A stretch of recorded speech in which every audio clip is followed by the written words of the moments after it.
C'est bon? Bonsoir tout le monde.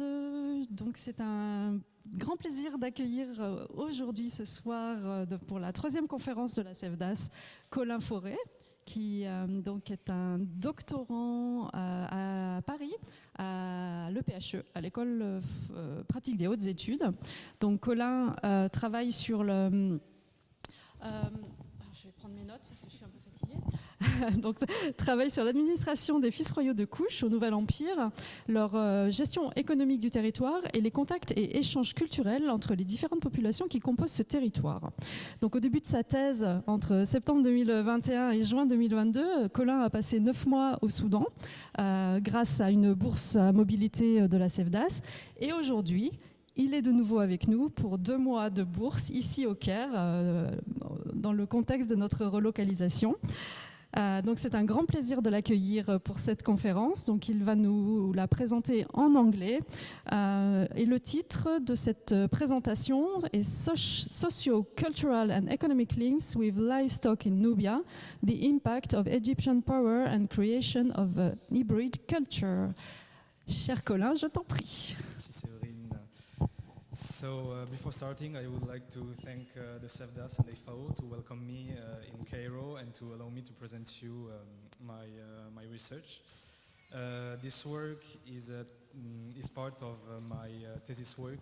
So as Severin said about the Egyptian administration in Nubia during the New Kingdom. And part of this work is dealing with the cultural contact and exchanges between Egyptian and Nubian population. So that's what we will talk about today, with the social-cultural link with the livestock in Nubia, between livestock and the people of Nubia. So with the arrival of the Egyptian rule in Nubia, it was not just the economic model that changed, but a whole social-cultural aspect linked to this indigenous model. Over the course of their history and their successive political organization, Nubian populations have developed a strong and complex relationship with their livestock, whether in an economic, social, and/or ritual context. This connection can be traced back to the prehistoric times, at the site of El Barga in the region of the Third Cataract. There we find a tomb dated to 5750 BC. It was excavated and there were a man was buried with a child and the skull of a domestic ox. These funerary practices developed in the whole area. It spread from Aniba to El Gaba in the Shendi region. At the same time, developed the hierarchization of the society, marked by the more or less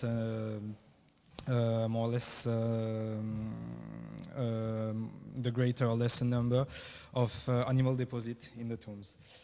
At Kadruka, this hierarchical structure can be seen in the tomb KDK 131, where a man was covered with the cattle skull and horns, accompanied by a rich funerary material.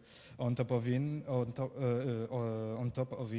2 skulls were found, the horns of which were covered with white material.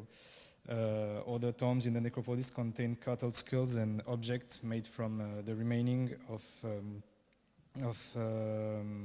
domestic animals, like scissors made from goat tibia. Variations in the organization of these deposits can be observed, such as horns placed in pits behind the head of the deceased. At El Kadada or El Gaba in the Shendi regions, horn or skulls were also placed in the tomb, accompanying the deceased in direct contact with him under his head. Parts of animals like bones, bones of small ruminants, ribs, etc., or whole domestic animals were even placed in tombs.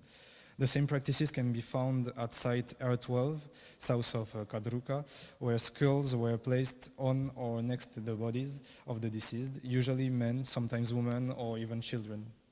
The skulls were taken from male cattle with the developed horns. These features can give the skull symbolic value linked to prosperity, prestige, or power. On this site, a maximum of 6 skulls could be grouped together in one tomb.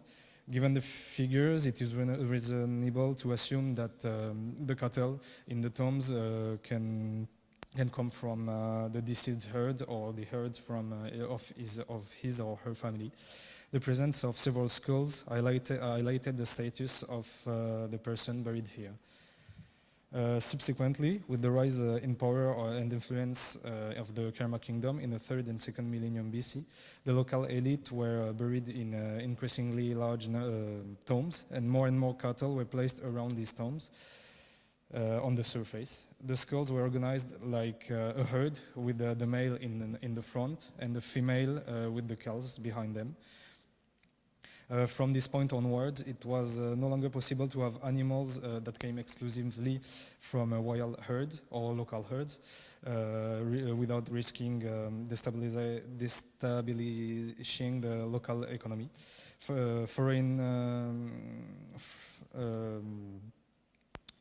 Those change to forcing those to expand the collection area. Some of these funerary herds, therefore, came from more or less distant regions, such as the Mediterranean. Some of these individuals could take the form of a funeral gift to commemorate the death of a powerful person, and could also be used as diplomatic gifts to renew alliances with the new sovereign. The individuals making up these funerary herds, especially calves and cows, are already productive or future productive individuals. In addition, the size and the symbolic link with prosperity or prestige underline the influence and power built up by the sovereign during his reign, exacerbated by their ostentatious position visible to all. This practice was particular to Kerma ruling elite and was only found in a major center of power like Kerma or Sai Island.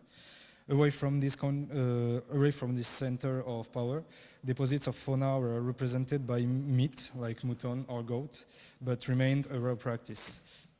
The practice of depositing skulls also varied over time, rare during the early Kerma period, when people preferred to deposit horns, such as those of goats, directly on the tomb, as well as the ox skin to surround the body. It took on its full importance and scope during the Middle Kerma, with deposits of up to several thousand items. The number of items paralleled to the quality of the objects found in the associated tomb. At the same time, general funerary practices became more complex. Whole animals such as young rams, lambs, goats, or sheep, sometimes placed in leather bags, their coats decorated with motifs recalling fertility and rebirth. Pieces of meat, etc., were found inside the tomb. The deceased were placed first on animal skins, then on a bed with a base made of leather strips. Burial was followed by a funeral banquet, after which deceased and lamb meat were buried. Livestock were then omnipresent at funeral ceremonies during the Middle Kerma and were brought alongside the deceased in death. Representations in royal funeral chapels, ivory inlays on funeral beds, mica decoration, bed legs in the shape of cattle, feet, etc. Zoomorphic figurines can also be found in various sectors of urban areas, administrative, residential and religious, notably the Defufa quarter in Kerma. The multiplicity of places may mean a multiplicity of uses, counting system, games, objects of worship or magic, etc. Whatever they use, they underline the omnipresence of farm animals in society. The use of zoomorphic figurines continued until the beginning of the New Kingdom. Skulls were still deposited during the classic Kerma, but they were less imposing. This reduction in the number of skulls around the tombs is concomitant with an aridification of the climate. Cattle are not the best adapted to the climate and were replaced by goats. Fewer in number and more difficult and costly to maintain, herds of cattle were less likely to be slaughtered or on mass funeral ceremonies. The practice of deposit remained, but only for members of the elite. Sheep were sacrificed for the dead to replace cattle. Cattle meat was eaten at funeral banquets, and since sheep were common animals and therefore easily replaceable, there was no need for the living to derive any benefit from the sacrifice. On the contrary, as we have just seen, the cattle became rarer. The meat was now regarded as something important to be used directly by the living if it was used in funeral. Even if it was not consumed during or after funerals, sheep were still widely reared for their meat. The age, relatively young individual, and sex, almost exclusively males of the sheep identified individually in the tomb of Kerma may suggest this. This hypothesis is reinforced by the small number of females found in the tombs and in the town, which were reserved for breeding and rearing young. As for the female found in the tombs, they were all of advanced age and therefore potentially sterile, making them useless for reproduction. The exploitation of local sheep for their wool can also be ruled out, as they do have fur. As sheep became more common, a cult of ram began to develop during the period, visible in the defufa and in tombs. It seems to link the animal to the sun, recalling the origin of the Criocephalus amun. During the New Kingdom, in the temple of Upper Nubia, the ram was depicted as a human being with a ram's head, sometimes wearing a sun disk that might recall the ornaments on sheep from the Kerma period, from at Kerma, but also at Sai and Kadruka.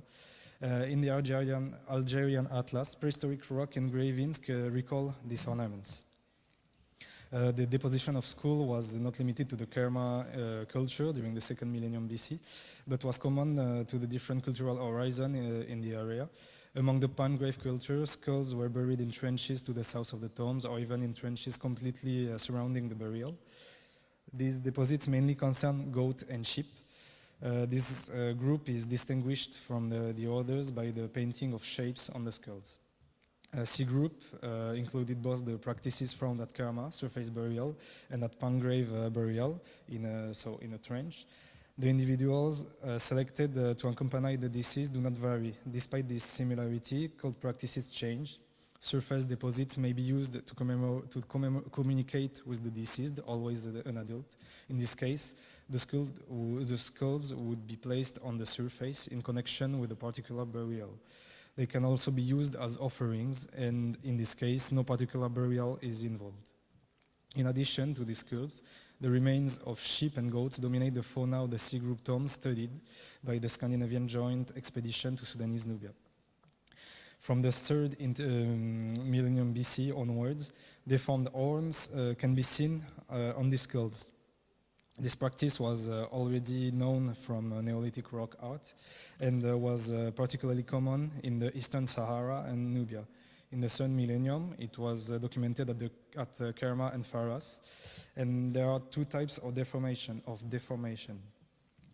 Horns pointing upward in a parallel fashion and crossing at the tip, and one horn growing naturally while the other is deformed. Horn deformation was used to give an animal a symbolic appearance, distinguish it from other animals. For example, they could be the favorite of their owners or member of the royal herds. Although the deformation of the horns is found in different regions of Nubia, there are variations depending on the people who practice it. In Kerma, in Upper Nubia, the parallel and upward deformation of the horns is the most common. This is not the case in Pharas, where only asymmetrical deformation are found. It should be noted that the Pharas necropolis in question is a C group necropolis, which may highlight a difference in practices between the cultural group in the region. At the same time, Nubian rock art was developing fully, and there was a shift toward a majority of representations of domestic animal already present from the 5th millennium onwards, but less numerous. This phenomenon affected Lower and Upper Nubia and the various groups living in the region, Kerma, C group, etc. The particular features that can be observed in these bovine representations indicate established pastoral practices, which can serve as an indication of the engraver's cultural identity or of his cultural influences.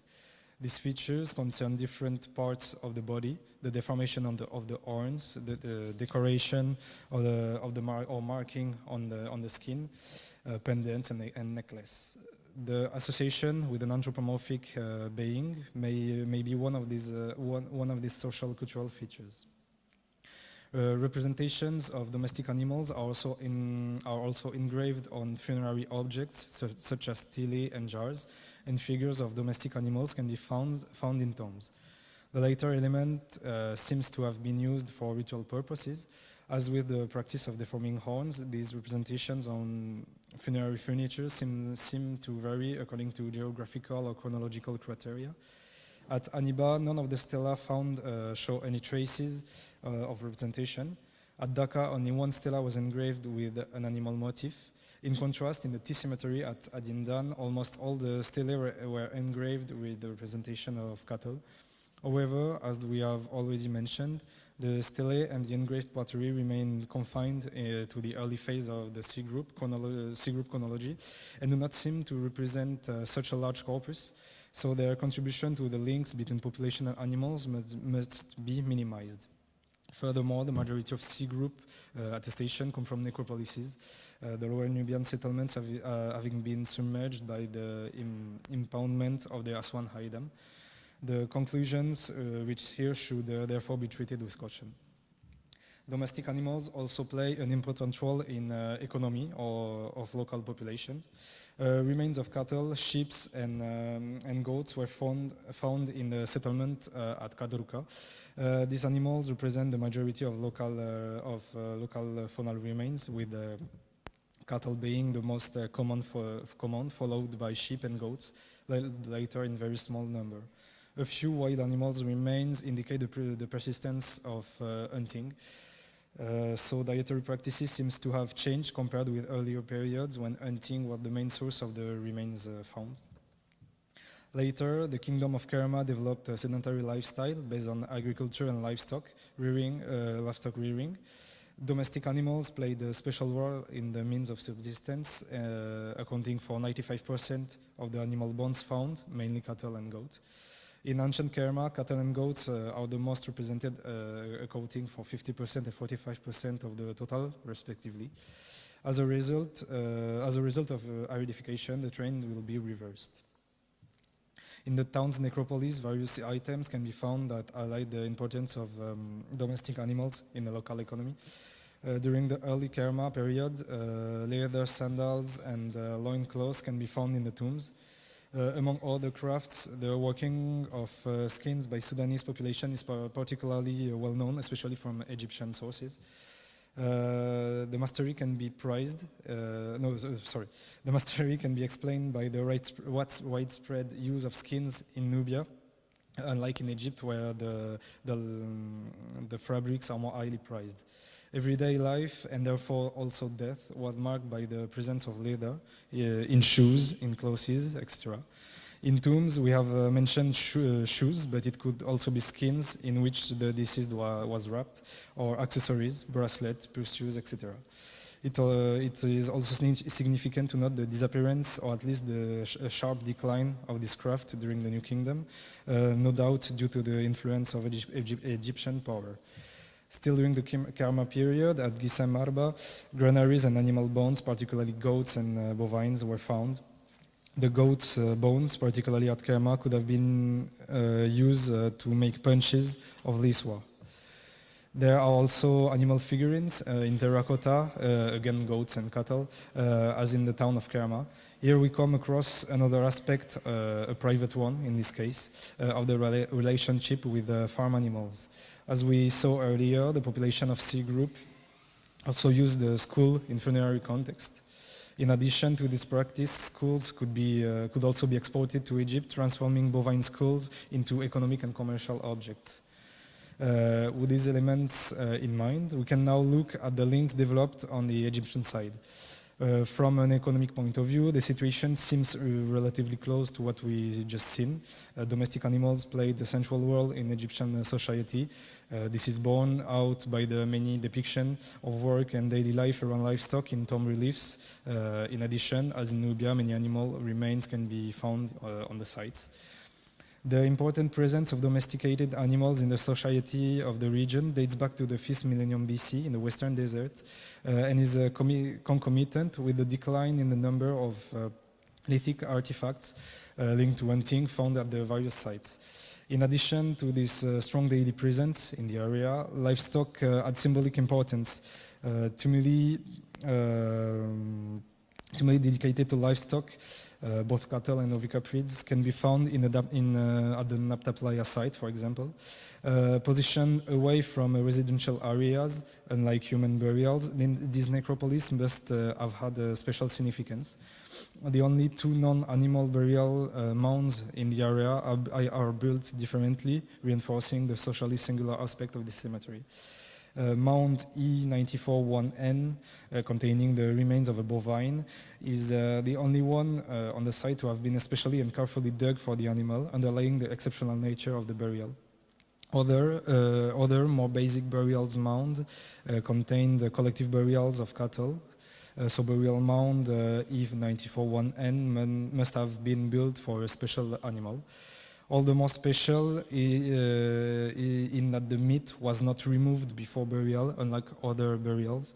The later animal must therefore have been consumed during funerary banquets rather than buried in the strict sense of the term, even if the construction of a burial mound to house the remain indicates a special link between these animals and the local populations. These animal burial practices continued until the pre-dynastic period, Badarian, Nagada, Mahadibuto, and some, like the Badarian, may have been influenced by the culture of the Eastern Sahara, moving toward the Nile as a result of the aridification of the climate. The representations also appear during this period. At Merimde, as at other sites, ceramic figurines of cattle attest to their special status, with the emphasis on their horns, the only particularly recognizable feature of the representations. During the Nagada period, cattle depictions were incised on pottery. And later, during the Proto-dynastic period, the ritual role of livestock was perpetuated even in the highest spheres of power. In one of the largest mastaba of the first dynasty, horns were fixed into clay heads and placed on a bench surrounding the buildings. With the aridification of the climate during the transition between the 6th and 5th millennia and the regrouping and sedentarization of population around the Nile, the importance of livestock rearing increased alongside that of agriculture. The hitherto mentioned link with cattle then began to weaken as the social-cultural practices developed with pastoralism no longer found their place in this new socio-economic organization. These changes are illustrated by the iconographic evolution of Egyptian furniture from the pre- and proto-dynastic periods.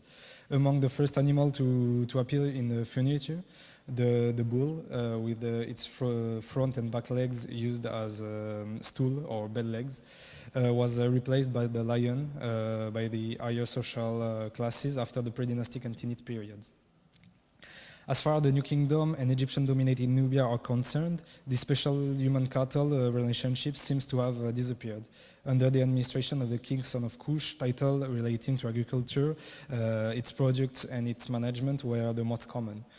In all, in the corpus of administrators that had been compiled, which includes more than 700 people, there are only 3 people with an identical title related to livestock, director of livestock. They are spread throughout the period. So the first was Yahmes, also known as Turo, who served under Ahmosis I. The second is unknown and appears only by a title in Tom TT40, which belonged to the King Son of Kush Hui under Tutankhamun. While the last served under the reign of Ramses III, his title differs from the others in what he was director of the livestock in the domain of the ruler of Heliopolis. It's even possible that this title was actually held by only 2 people in the region, as the function of Yarmes in charge of livestock may precede this position in Buen. By way of comparison, there were 7 people in charge of managing the granaries in the region with varying degrees of responsibility.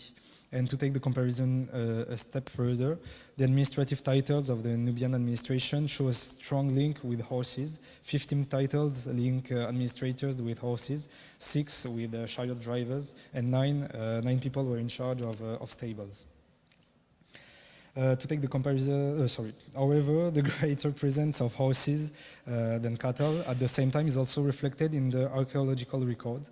While cattle burial disappeared after the slowdown observed since the classical Kerma, horse burials can be found in Nubia, at Sais, Soleb, and Ilat al-Arab. At Aniba, horses appear on funerary objects, such as this metal support from tomb S91. However, cattle are also found in royal iconography. In the tribute scene found in the tomb of Rui, cattle are depicted with deformed horns. The Egyptian authorities were aware of this practice and linked it very explicitly to the region and its people.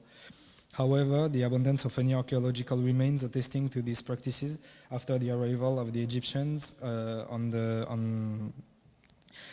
the scene would seem to indicate that this decoration was more in keeping with the artistic traditions, resulting from process of observation and the selection of cultural traits. This practice of deforming the horns together with the ethnic stereotypes applied to the Nubian characters in the scene, like skin color, physical features, clothes and accessories, serves to differentiate the population in the representation rather than signifying a real cultural practices.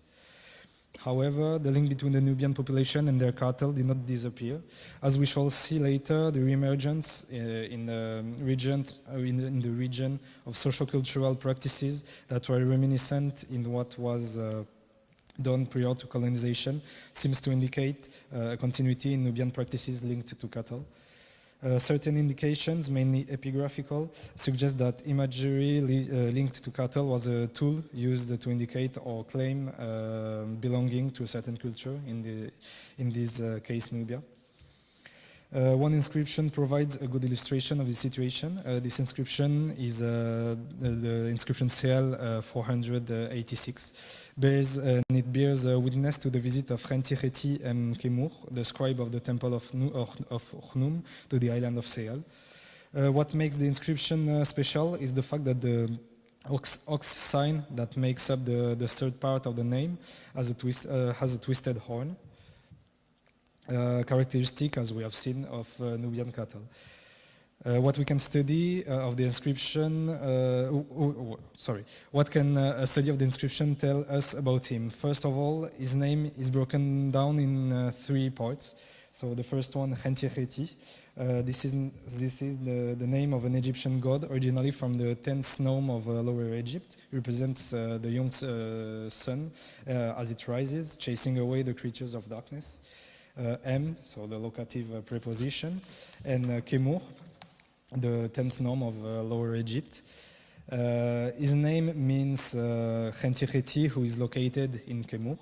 This character, therefore, bears a name that firmly anchors him in the religious culture of Lower Egypt.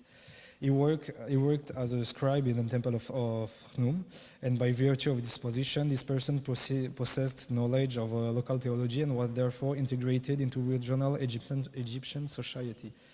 Taking all these elements into account, it emerges that this person's attestation is a real melting pot. Cultural references from all over the Nile Valley, from the Delta to Nubia, are intertwined. So one question springs to mind. Would this person, as indicated by the presence of this bovine with asymmetrical horns in his inscription, have Nubian ancestry? Several hypotheses can be put forward from here. So maybe it is a Nubian family that might have emigrated to Lower Egypt.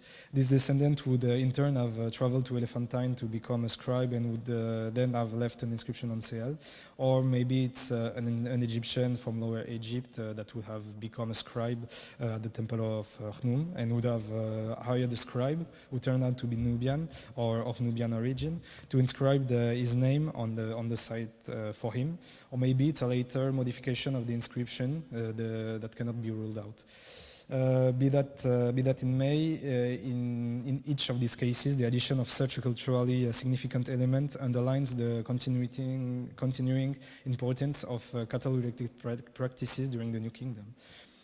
In the archaeological record aside Ireland, there are also objects that bear witness to the continuity of the link with livestock. Engraved number 21, in the SAC5 cemetery, a pair of copper tenons were found, the end of which depict bovine heads. Engraved number 20, in the same necropolis, an amulet bearing the effigy of a calf was found. It should be noted that no other parallel has been documented for the tenons. For the amulet, only one parallel is mentioned at Dhaka in Lower Nubia. This rarity could indicate local or regional forms of furniture linked to the bovine socio-cultural customs of the regions, social-cultural custom of the region's population.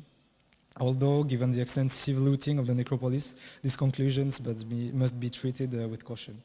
Although these objects were intended to be deposited with the deceased, not to be used and therefore to belong to a static world, they do refer to the everyday life as jewelry. In fact, in an everyday context, these objects had to be worn and therefore more or less in motion with their owner and displayed. As Wengrow puts it, they conveyed meaning at the level of close interpersonal contact and performance, drawing from and transforming an archive of established cultural practices that preceded them. This still in the funerary register, the burial of horses, which we mentioned earlier, is reminiscent of the burials of cattle that took place in the region before the arrival of the Egyptians. Indeed, as we have seen, ovicaprids were once placed next to certain deceased persons during the funeral ceremonies. So the burials of Sai or Soleb horses could have the same significance with an adaptation to these new species introduced to the region by the Egyptian armies. This new form is also found at Ilat al-Arab and later in Kushite funeral customs. Be that as it may, the socio-cultural practices did not disappear and reappeared during the Napatan and Meroitic period. After the New Kingdom, when Egyptian power withdrew from the region, native customs and tradition once again became an expression of identity and social status. Livestock also remained one of the mainstay of the economy. During the Napatan and Meroitic period, the means of subsistence were similar to those found during the Kerma period. In the town of Kerma, for example, we mainly found remains of domestic animals, cattle first, 78% of the total, then goats, 17%.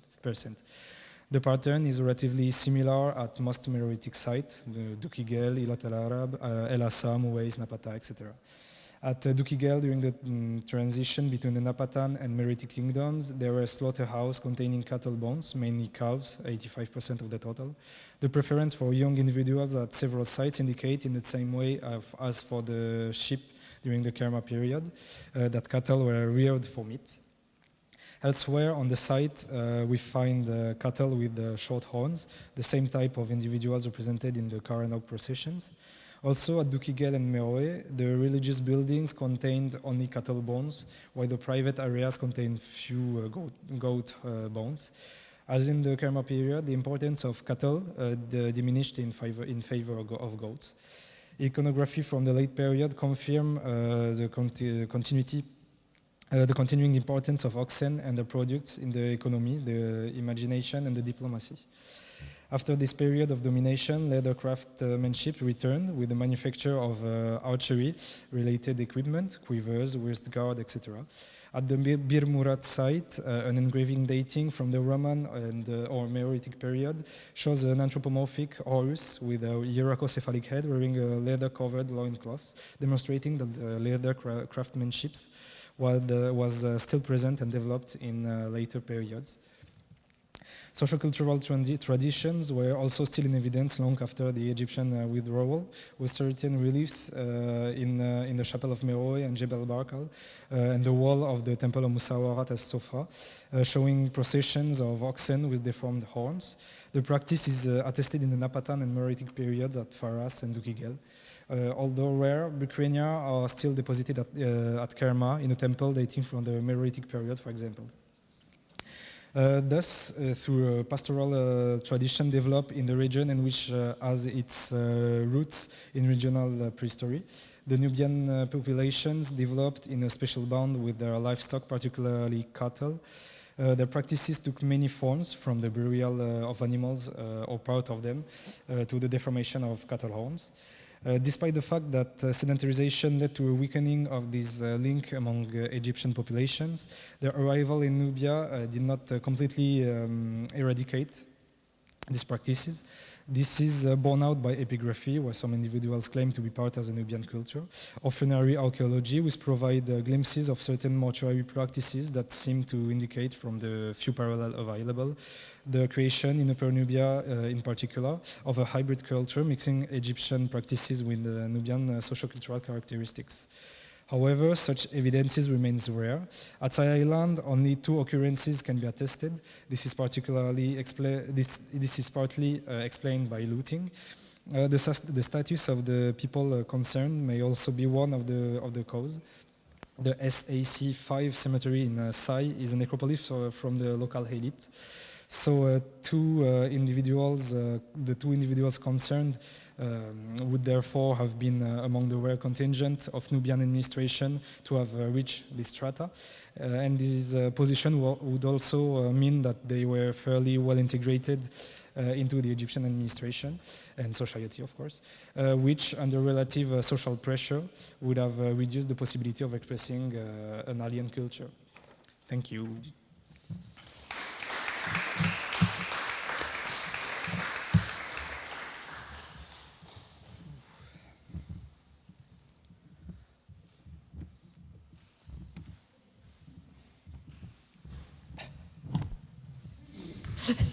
Merci Colin.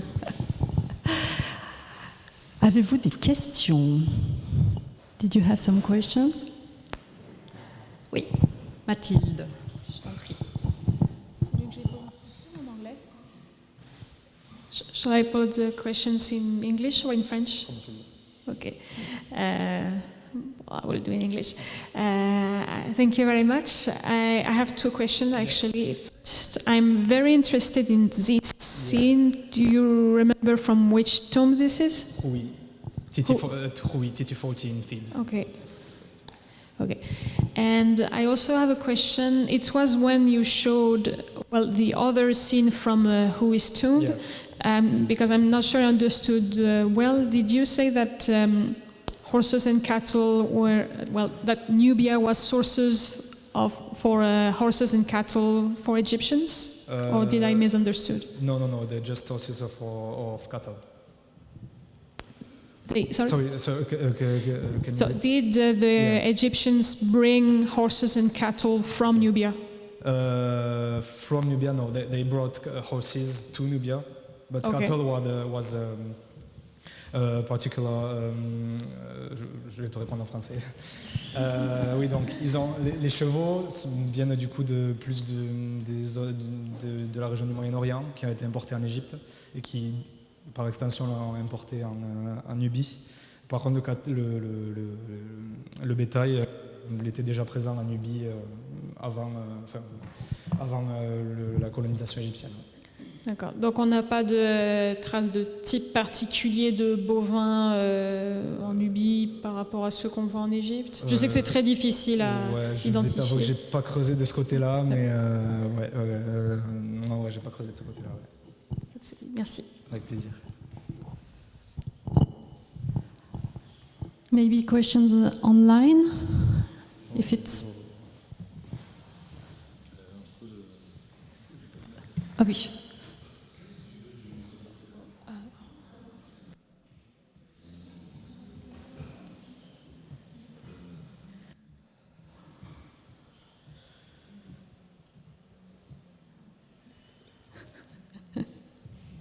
Yes. Non. Yes. Alors, je me rapproche, que j'ai pas mes lunettes.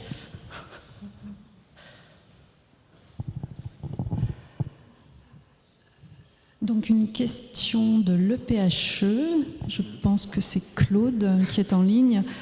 Peut-on dire un mot des bovins razziés dans les expéditions militaires égyptiennes ou napatéennes? Oui, bien sûr. Non, c'est vrai que j'ai pas regardé du côté des bovins ramenés de Nubie, attestés dans les textes. Non, j'ai pas regardé de ce côté-là. À suivre. À suivre, exactement. Je creuserai plus, ouais. D'accord. Est-ce qu'il y a une autre question? Moi, justement, je voulais revenir sur cette image de la tombe de Oui. Ouais. As-tu une idée de ce qui est dessiné à la pointe des cornes? Est-ce que c'est décoratif Voilà, ça c'est une bonne question. Alors ça pourrait réellement être des éléments décoratifs posés sur la tête et les cornes des bovins. Ça pourrait être aussi un jeu artistique où pour représenter les Nubiens qui amènent les bovins, on les représente en partie avec donc, les mains posées sur les cornes et la tête qui dépasse derrière le bovin. D'accord. Voilà, pas de réponse fixe, mais voilà. Est-ce que tu sais si on a connaissance pour les bovins de protecteurs de cornes? Parce que ça existe à la période Kerma pour les béliers, on en retrouve fréquemment dans les tombes. Et je me demandais justement si c'était connu pour les bovins. Les bovins, j'ai rien vu pour l'instant. D'accord. Et j'ai une autre question concernant les oreilles de ces petites bêtes, enfin de ces grosses bêtes. Est-ce que tu as des éléments dans l'iconographie d'oreilles incisées, coupées? Parce que pour les figurines animales, les figurines bovines, par exemple à Kerma ou à Gismarba, on a certaines figurines qui sont représentées avec les oreilles coupées et c'est probablement des symboles tribaux, enfin des éléments de reconnaissance. Et je me demandais s'il y en avait dans l'iconographie égyptienne.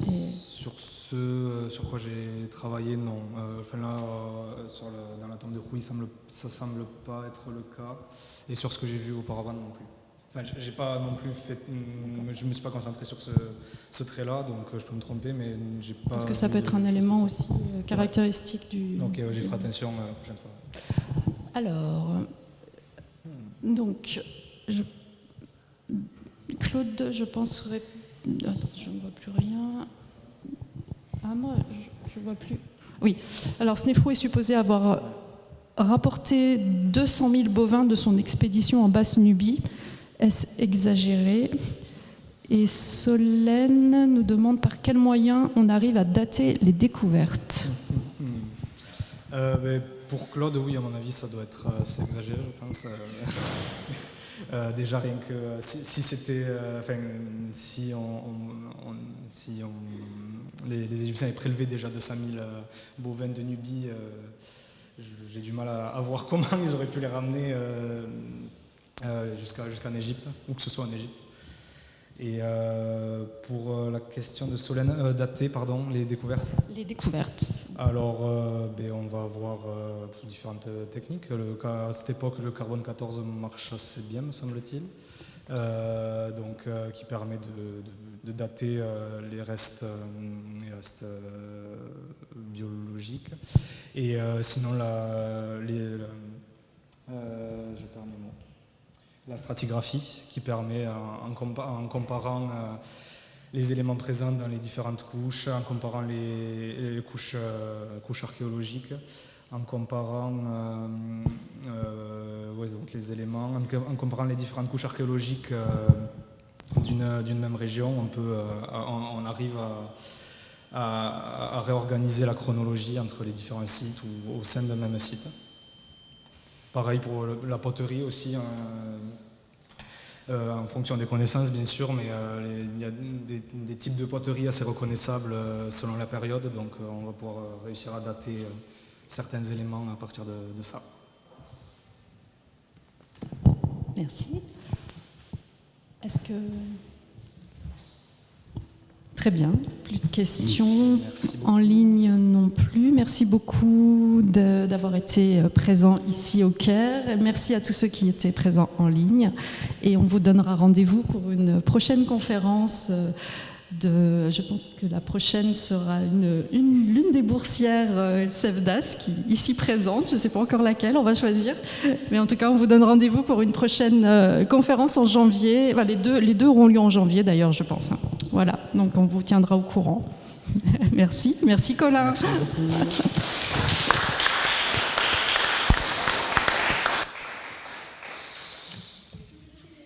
beaucoup.